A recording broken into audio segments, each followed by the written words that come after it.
신대희 목사님께서 기도하여 주신 대로 그 한국 방문 중이십니다. 그래서 제가 또 이렇게 여러분들 앞에 말씀을 전하게 됐는데요. 세 번째인 것 같아요.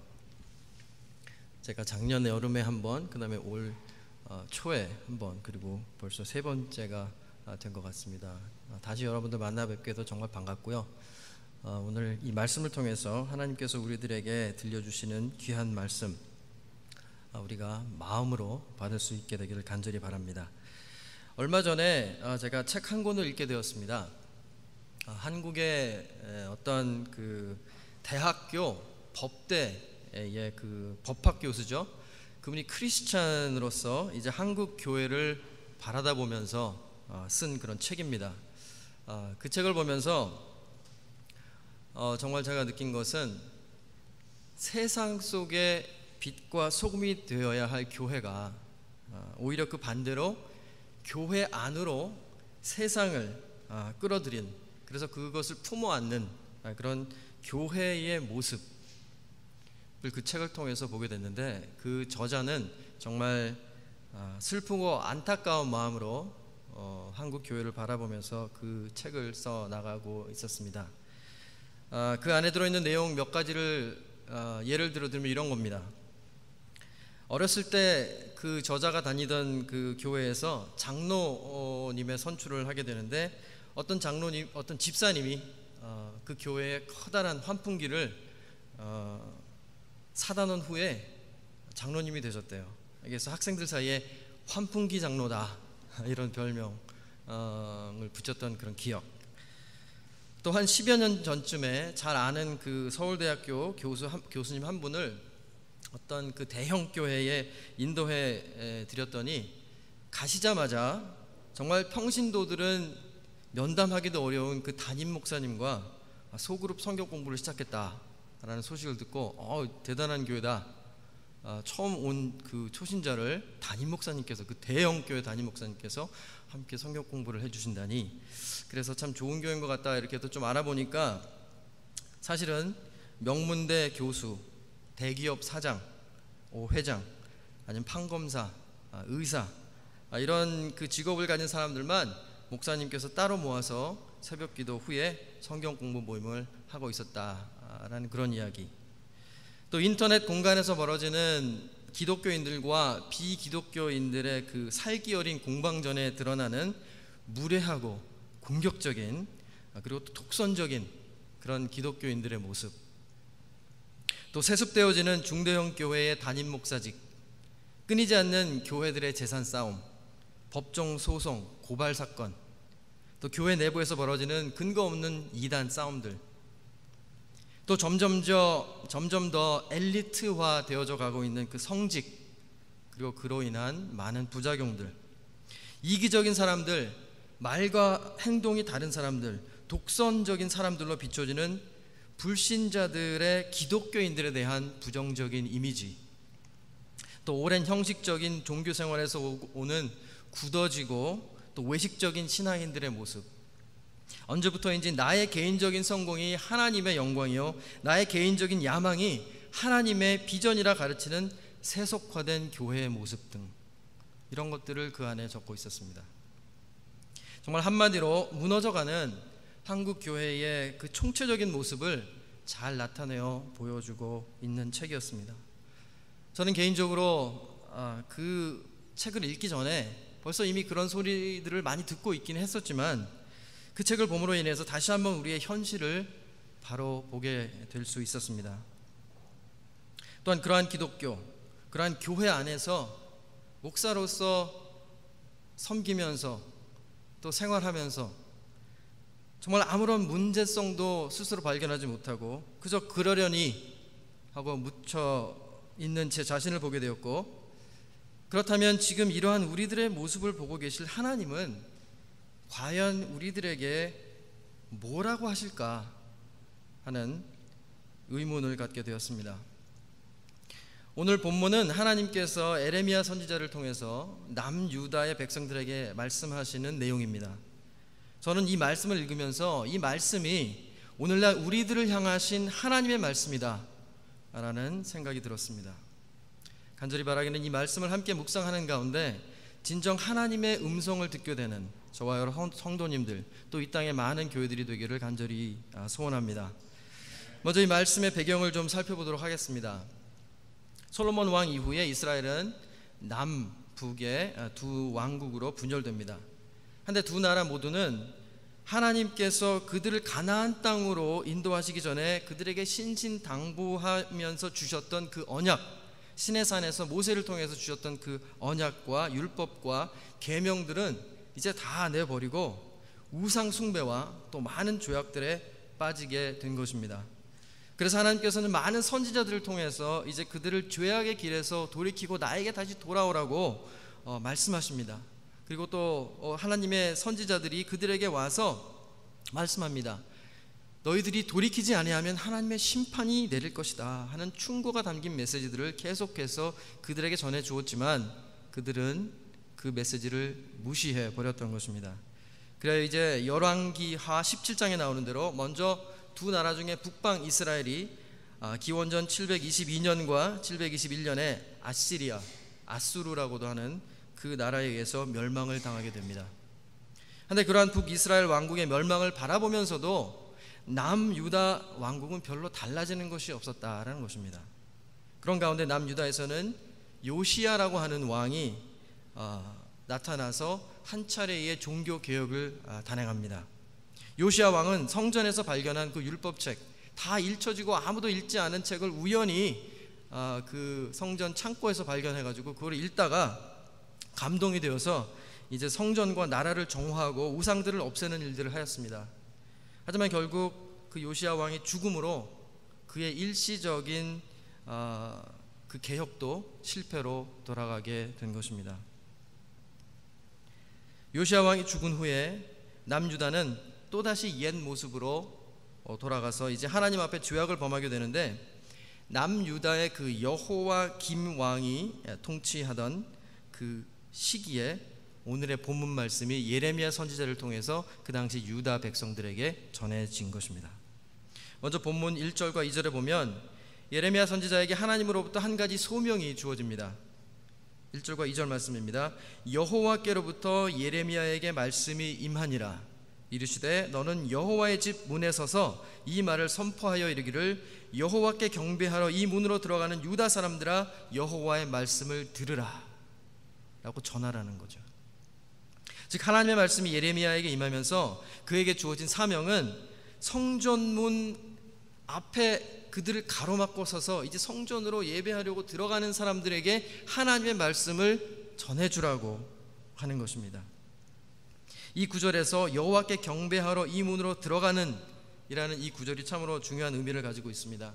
지금 예레미야가 하나님의 말씀을 전해야 하는 대상은 하나님을 모르고 하나님을 대놓고 대적하는 사람들을 향한 말씀이 아니라 하나님께 충성하겠다고, 하나님의 율법과 언약의 말씀을 지키겠다고, 하나님의 주권을 인정하고 하나님을 경배하겠다고 하나님께 나아오는 사람들을 향한 메시지였다라는 것입니다.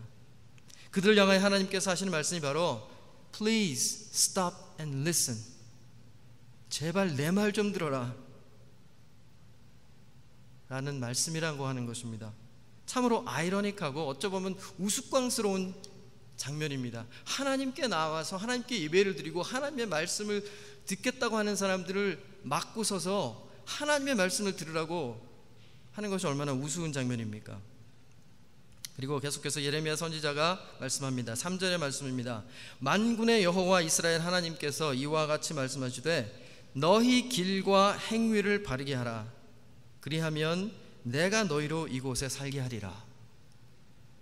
이 말씀을 보면 지금 성전으로 들어가서 하나님을 경배하려는 사람들은 하나님의 백성으로서 반드시 지켜야 하는 하나님의 계명과 윤리와 또 율법, 그런 의무를 인정하고 이행하겠다는 사람들이어야 하는데, 그럼에도 불구하고 하나님은 지금 그들을 향하여 그들의 길과 행위를 바르게 하라고 말씀하고 계시다는 것입니다.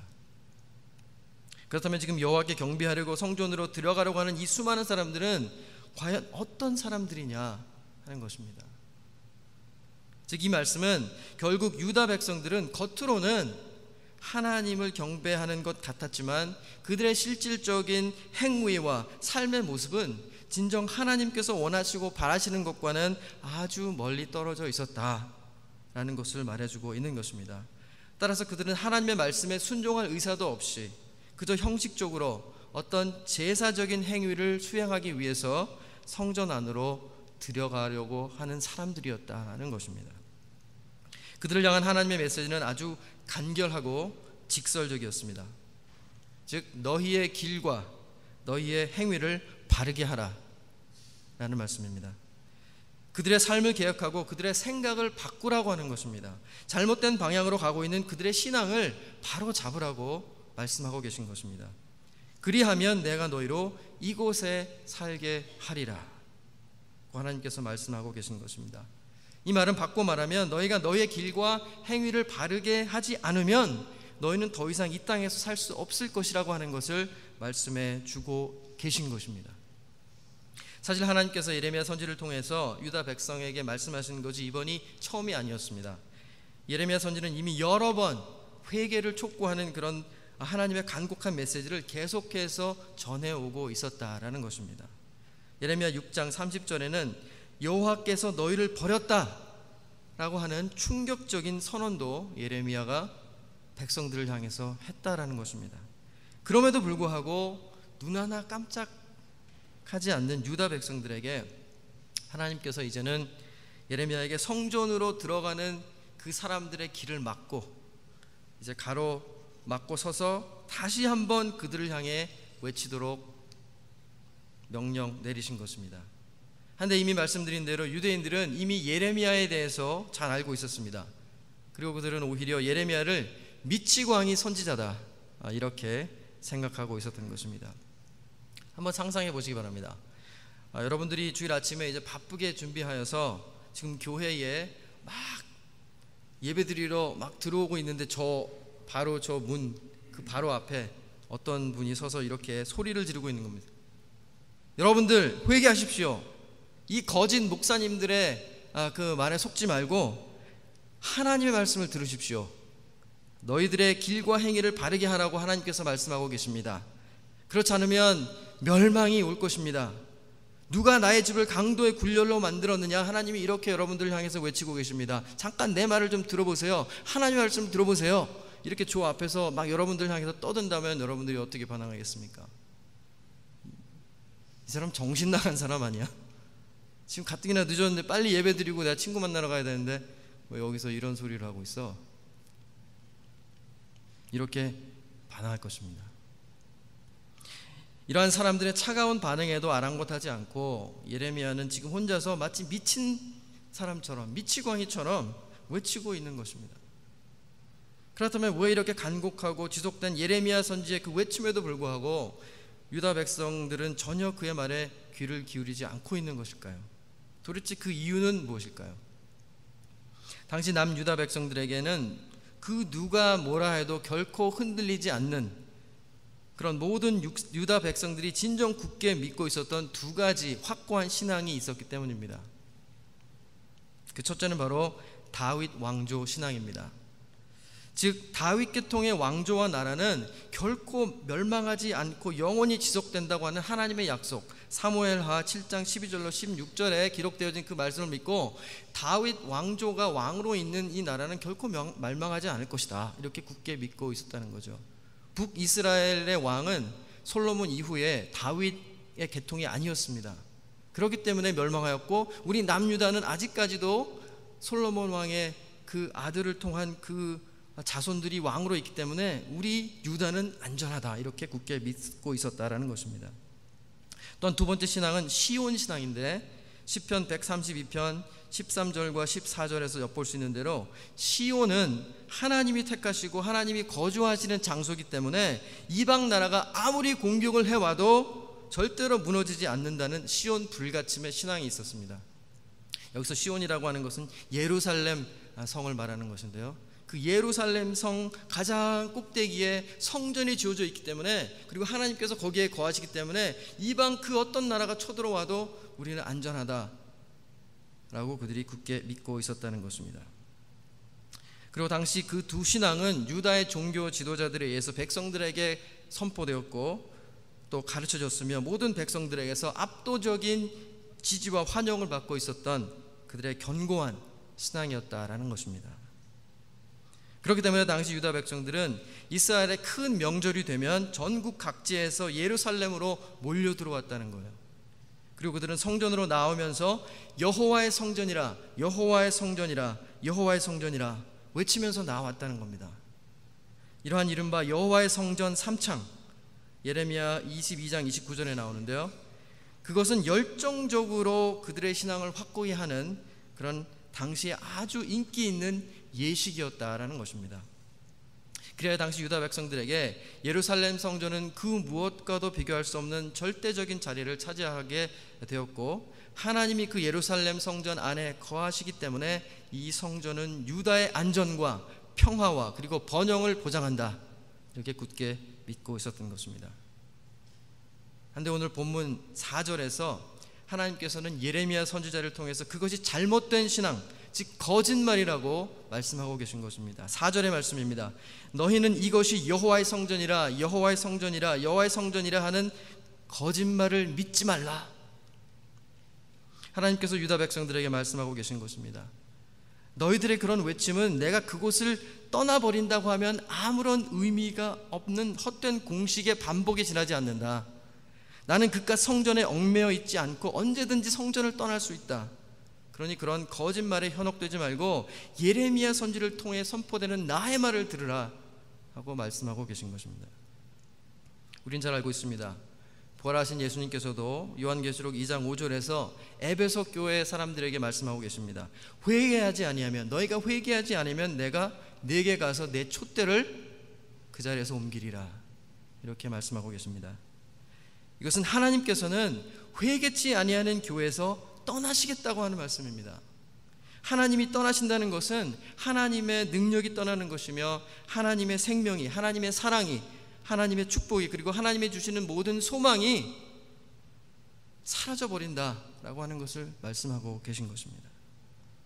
마찬가지로 하나님께서는 예레미야 선지자를 통해서 당시 유다 백성들에게 진정한 회개를 촉구하시면서 그들의 삶과 행위를 돌이키라 라고 말씀하고 계신 것입니다.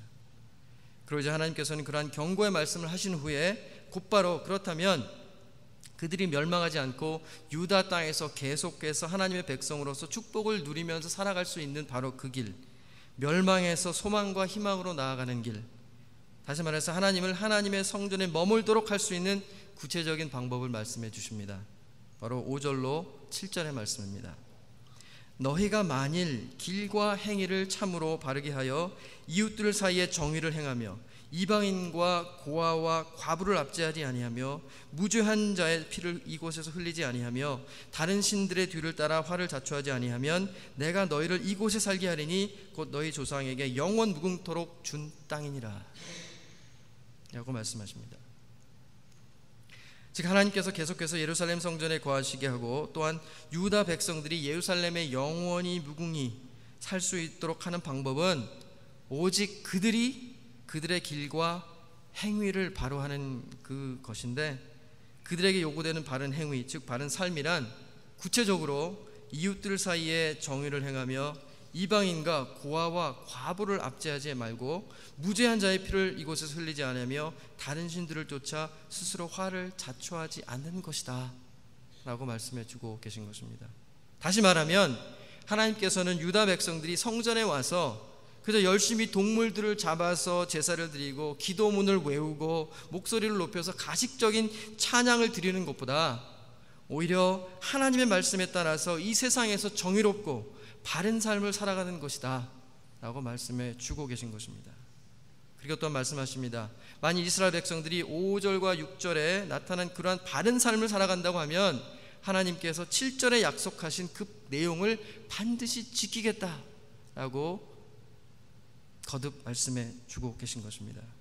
즉 여호와 하나님께서 그들과 함께 이곳에 곧 저희 조상에게 영원 무궁히 준 이 땅에 거하실 것이며 동시에 그들도 그 땅에 영원히 거하게 될 것이다 하는 축복의 말씀인 것입니다.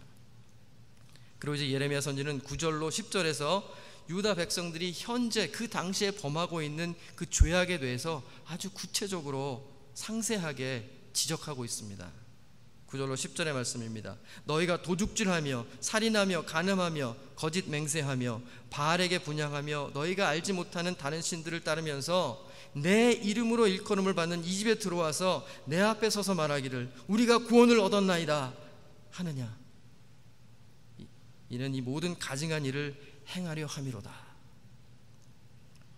실제로 여기에 그 적혀져 있는 범죄 목록들은 이스라엘 백성들이 광야 생활을 할 때에 시내산에서 모세를 통하여 주신 하나님의 십계명과 아주 유사한 것들을 기록하고 있습니다. 즉 지금 유대인들은 그들의 일상생활 속에서 하나님과의 언약인 그 십계명을 모두 거부하고 있었다는 것입니다. 또한 그뿐만 아니라 그들은 하나님 외에는 그 어떤 우상도 만들지 말라고 하시는 그 하나님의 말씀을 어기고 버젓이 다른 우상들을 만들고 그것들과 함께 하나님을 섬기면서 뻔뻔스럽게도 하나님 앞에 나와서 하나님, 우리가 하나님 앞에 나와서 지금 제사를 드리고 있사오니 우리들에게 약속된 구원을 내려주십시오, 축복을 내려주십시오 라고 자신들의 권리를 주장하고 있다라는 것입니다. 그런 또한 하나님의 성전을 도적의 굴혈로 변화시켜버렸고 우상 신당을 건축하여 자녀를 불사르며 제물로 바치면서도 또한 동시에 성전에 와서 함께 예배를 드리고 있었다는 거예요. 정말로 장엄하고 엄숙한 예배를 날마다 드렸다라고 하는 것입니다. 그리고 또한 성전에서는 하나님이 정하신 그 양의 피로 죄를 씻는 종교 의식도 매일매일 행하고 있었다라는 것입니다. 그렇지만 하나님의 눈에는 그 예배, 그 제사가 거짓되고 진실치 못한 가증한 예배였다라고 하는 것입니다. 그러기에 10절에 하나님께서는 내 이름으로 일컬음을 받는 이 집에 들어와서 내 앞에 서서 말하기를 우리가 구원을 얻었나이다 하느냐. 이는 이 모든 가증한 일을 행하려 함이로다 라고 말씀하고 계신 것입니다. 그리고 11절에 이렇게 말씀하십니다. 보라, 나 곧 내가 그것을 보았노라. 여호와의 말씀이니라. 지금 하나님은 그들에게 선포하고 계신 것입니다. 나는 눈먼 장님이 아니다. 나는 너희들이 하고 있는 그런 가증한 것들을 이 두 눈으로 다 똑똑히 지켜보고 있다 라고 말씀하고 계신 것입니다. 참으로 두려운 말씀입니다. 하나님께서 우리들을 지켜보고 계신다라는 것입니다. 하나님께서 우리의 생각과 우리의 행위, 우리의 모든 것을 다 내려다보고 계시다라는 것입니다. 그렇다면 과연 하나님 앞에 선 우리들의 모습은 어떤 모습일까요? 우리를 내려다보시면서 하나님께서는 지금 뭐라고 말씀하실까요? 아마도 이렇게 말씀하실 것 같습니다. 내 사랑하는 자녀들아, 내 말을 좀 들어라. 그리고 이제 오늘 읽지는 않았지만 12절로 15절에 하나님께서는 예레미야에게 앞으로 유다 백성들이 죄악에서 돌이키지 않는다면 예전에 하나님께서 실로를 파괴하시고 멸망하신 것처럼 예루살렘 성전도 파괴될 것이고 예루살렘도 황폐하게 될 것이다 라고 예언의 말씀을 하게 하십니다. 그런데 참으로 궁금한 것은 그렇다면 이 예레미야의 간곡하고 진실된 그 눈물의 예언의 말씀을 들은 유다 백성들의 반응은 어떠했을까요? 궁금하지 않으세요? 사실 본문에는 그들의 반응이 나오지 않고 있는데 예레미야 26장에 가면 오늘 이 본문의 상황을 설명하는 것과 함께 이 성전 설교 이후에 예레미야의 성전 설교 이후에 그 백성들이 어떻게 반응했는가가 기록되어져 있습니다. 궁금하시죠? 함께 읽어보겠습니다. 예레미야 26장 7절로 9절의 말씀입니다. 예레미야 26장 7절로 9절의 말씀입니다.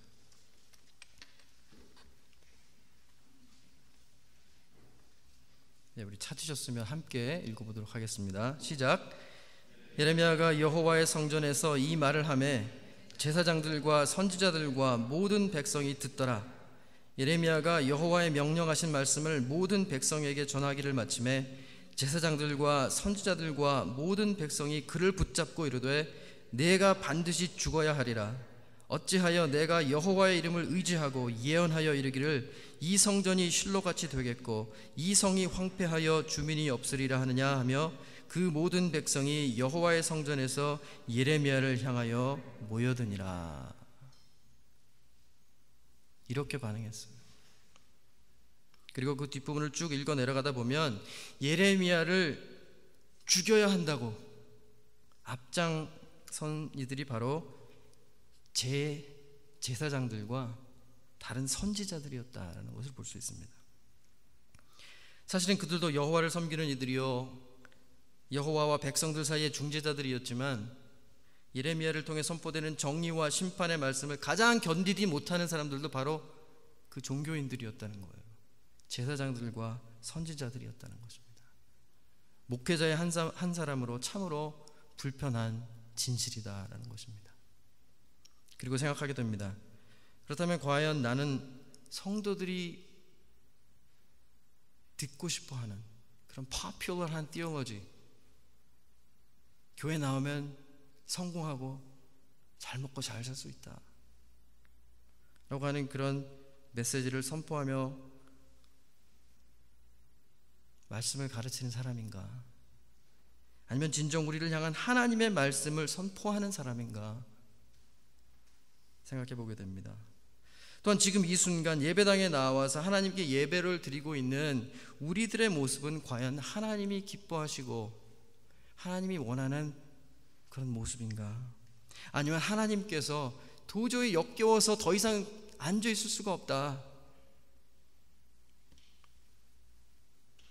정말 토해내실 그런 모습인가? 과연 우리는 하나님께서 우리에게 하시는 말씀에 귀를 기울이고 있는가, 아니면 그저 내 멋대로 하나님의 뜻과는 아무 상관없이 하나님을 믿는다고 착각하면서 신앙생활을 하고 있지는 않은가 고민해 보게 됩니다. 오늘 본문의 결론을 말씀드리자면 유다 백성들은 끝까지 하나님의 말씀을 듣지 않고 회개하지 않고 하나님 앞에 돌아오지 않았습니다. 그리고 그러므로 인해서 결국 바벨론에게 멸망을 당하고 맙니다. 그리고 그 혹독한 전쟁과 70여 년 동안의 그 포로 생활을 통한 극심한 민족적인 고통을 겪고 나서야 회개하고 하나님께 돌아왔습니다. 그리고 회복되어졌습니다. 우리가 어떤 교훈을 얻고 우리의 삶의 방향을 바꾸는데 두 가지 옵션이 있습니다.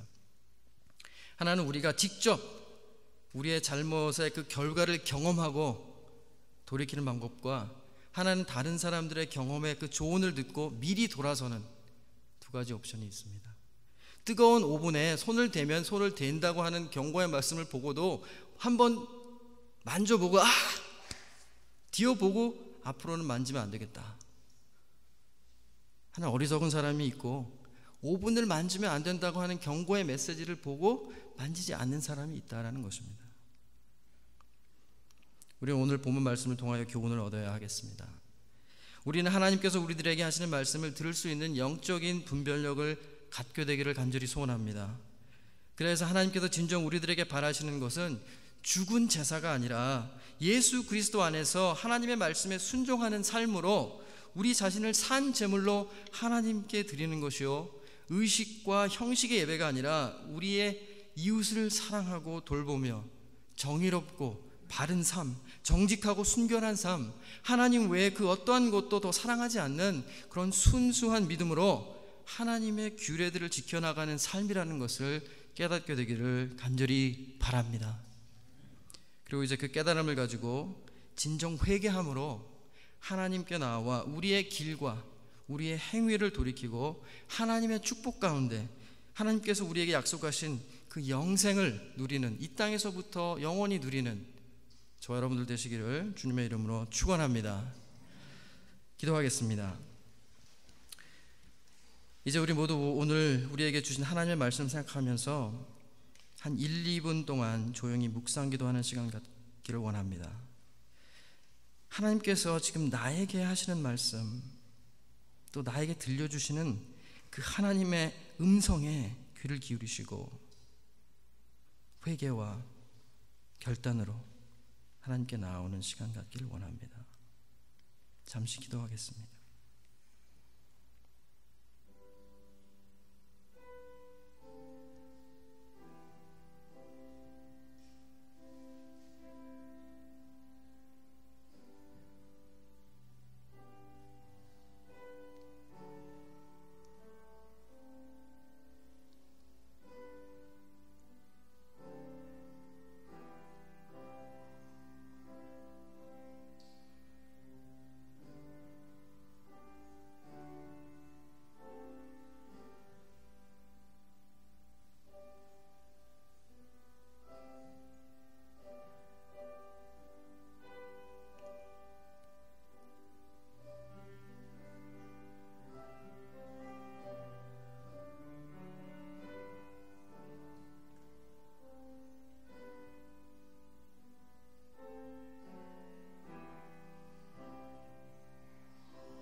사랑의 주님, 우리를 사랑하셔서 우리들에게 늘 말씀하여 주심을 감사드립니다.